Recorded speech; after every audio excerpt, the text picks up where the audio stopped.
Hello అండి, నా పేరు సురేష్ అండి. ఈ వీడియోలో ఛాలెంజ్ నెంబర్ 8ని సాల్వ్ చేసి చూపిస్తానండి. సో ఇందులో పాయింట్స్ వచ్చేసరికి ఒక స్టాక్ మెయింటైన్ చేయాలండి.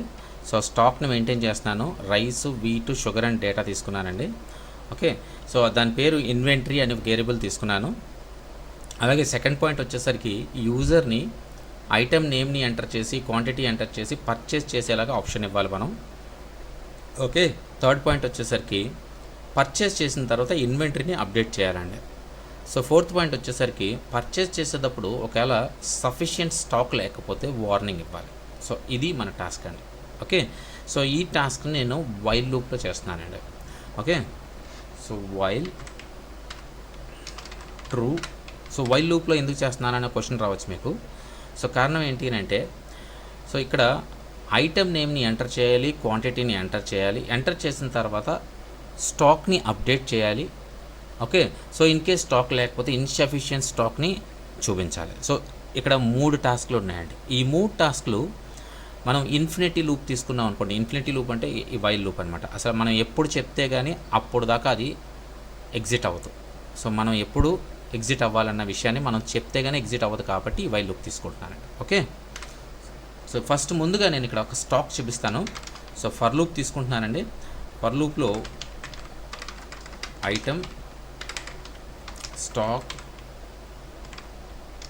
In inventory dot items.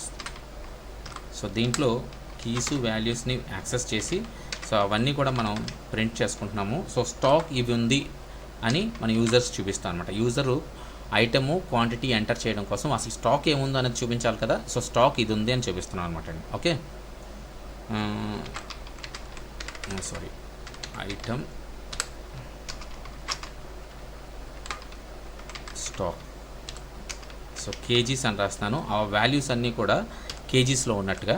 Okay, so ఇప్పుడు ఐటమ్స్ చూపించాము. సో ఐటమ్స్ చూపించిన తర్వాత నెక్స్ట్ యూజర్ని ఐటమ్ నేము క్వాంటిటీ ఎంటర్ చేసే ఆప్షన్ ఇవ్వాలండి.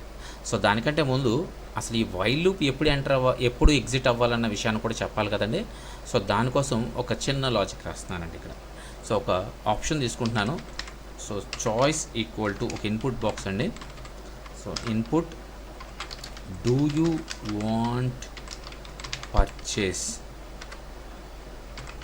అని చెప్పేసి ఒక క్వశ్చన్ మార్క్ వేసి ఎస్ నో. సో నో అన్న ఎంటర్ చేస్తాడు, ఎస్ అన్న ఎంటర్ చేస్తాడు యూజర్. సో నో ఎంటర్ చేస్తే సో ఇక్కడతో ఈ వైల్ లూప్ నుంచి ఎగ్జిట్ చేసేస్తున్నానండి. ఎస్ ఎంటర్ చేస్తే కంటిన్యూ అవుతుంది. Okay, so if choice not equal to yes అయితే ప్రింట్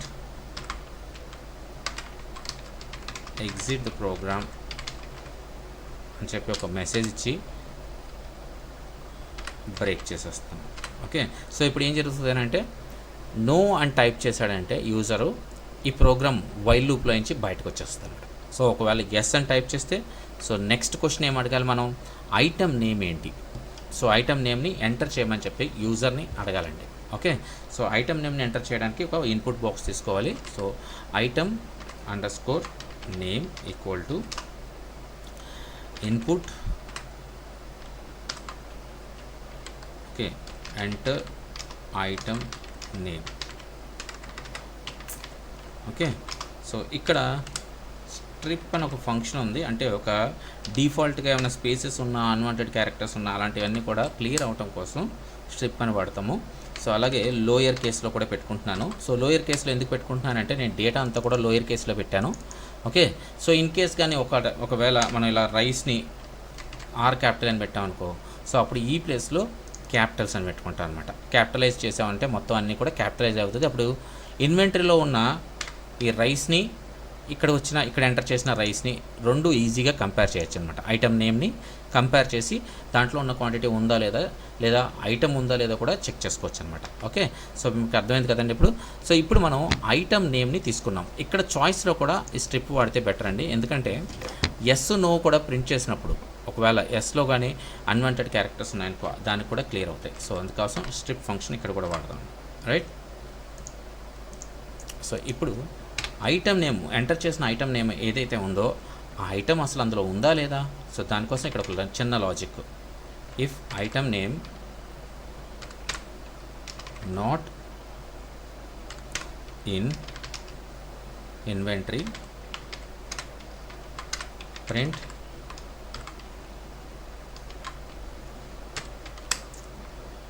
item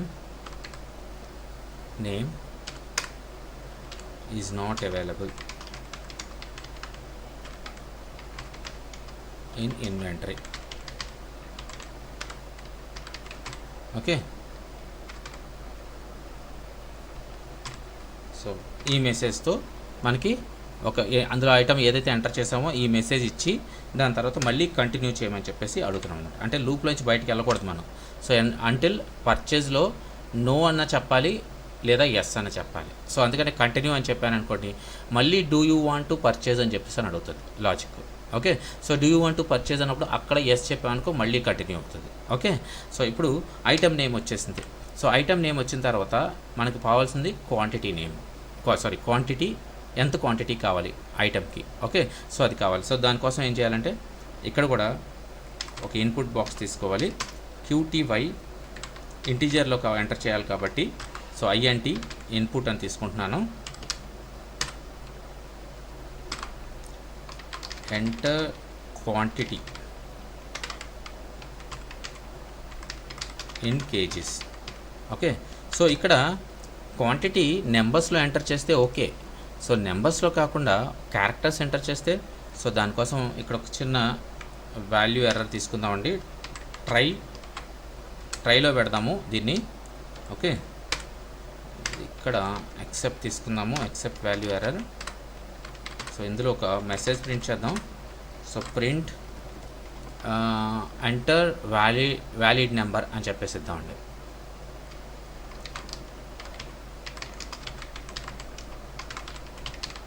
ఓకే, సో ఇప్పుడు వ్యాలిడ్ నెంబర్ ఎంటర్ చేసిన తర్వాత ఇక్కడ కూడా కంటిన్యూ అని చెప్పేసి ఇచ్చుకోవాలి. ఎందుకనంటే కంటిన్యూ అనగానే మళ్ళీ do you want to purchase అని అడుగుతుందండి. ఓకే, సో ఈ లాజిక్లో నేను అలాగే రాస్తున్నా.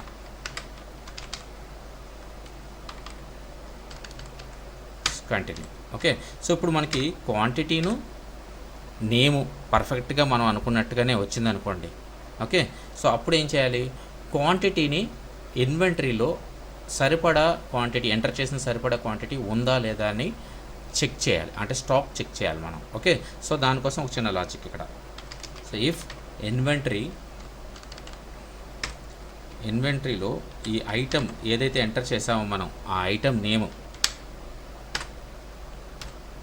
ఓకే, ఐటమ్ నేమ్ని ఇచ్చి it's greater than or equal to, okay, దాని యొక్క వాల్యూ ఏదైతే ఉంటుందో ఆ వాల్యూ అడుగుతున్నాం అనమాట. ఆ వాల్యూ ఏదైతే ఉందో greater than or equal to మనం ఎంటర్ చేసిన క్వాంటిటీ QTY, మనం QTY అని పెట్టుకున్నామండి.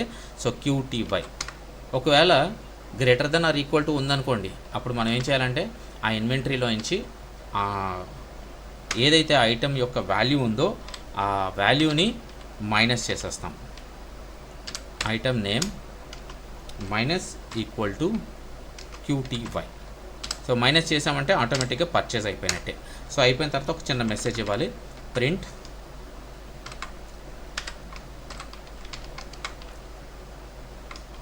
ఐటమ్ నేమ్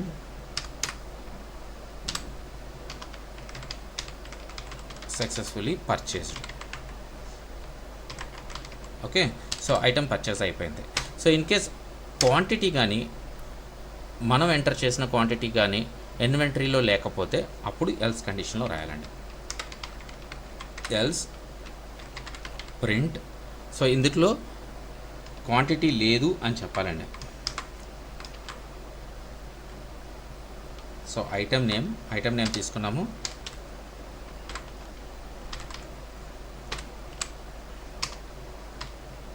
సఫిషియంట్ అని రాద్దాం. Sufficient quantity is not available. Okay, so కొంచెం స్పెల్లింగ్ రాంగ్ రాసినట్టున్నాను, సఫిషియంట్ అనేది. ఎస్, అప్పుడప్పుడు కొన్ని స్పెల్లింగ్స్ నాకు తెలియకుండానే రాంగ్ వచ్చేస్తుంటాయండి. So sufficient quantity is not available, right.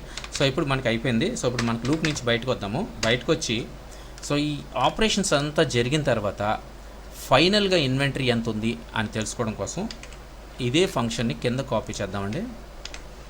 ఇక్కడ ఒక మెసేజ్ ప్రింట్ చేసుకుందాము. ప్రింట్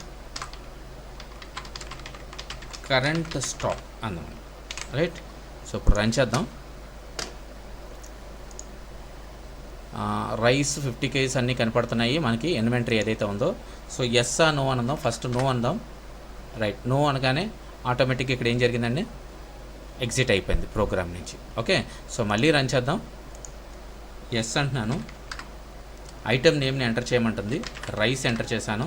క్వాంటిటీ ఎంటర్ చేయమంటుంది. ఒక 30 kgs 50 kgs ఎంటర్ చేద్దాం. ఆల్రెడీ 50 ఉంది కదా, 55 ఎంటర్ చేస్తున్నాను. 66 ఎంటర్ చేశాను. 55 ఎంటర్ చేశాను. Okay, rice sufficient quantity is not available అంది. ఓకే, సో ఇక్కడ మనం మళ్ళీ ఎంటర్ చేయమని do you want to purchase అని మళ్ళీ అడుగుతుంది. సో ఓకే, సో ఎస్ అన్నాను. సో మళ్ళీ రైస్ ఎంటర్ చేశాను. ఒక 45 kgs తీసుకున్నాను. ఓకే, రైస్ సక్సెస్ఫుల్లీ పర్చేజ్డ్ అంది, right. So do you want to purchase అని మళ్ళీ అగైన్ అడుగుతుంది. ఇంకా పర్చేజ్ చేయాలనుకుంటున్నాం అని అడుగుతుంది. సో షుగర్ తీసుకుంటున్నాను. Exit the program current stock. So ఇక్కడ ఏం జరిగిందంటే ఎస్ అండ్ నో కాకుండా నేను ఏం చేశానంటే షుగర్ అండ్ టైప్ చేయడం వల్ల ఎగ్జిట్ అయిపోయింది. సో ఇక్కడ కూడా మనం ఒక వ్యాలిడేషన్ రాయాలన్నమాట.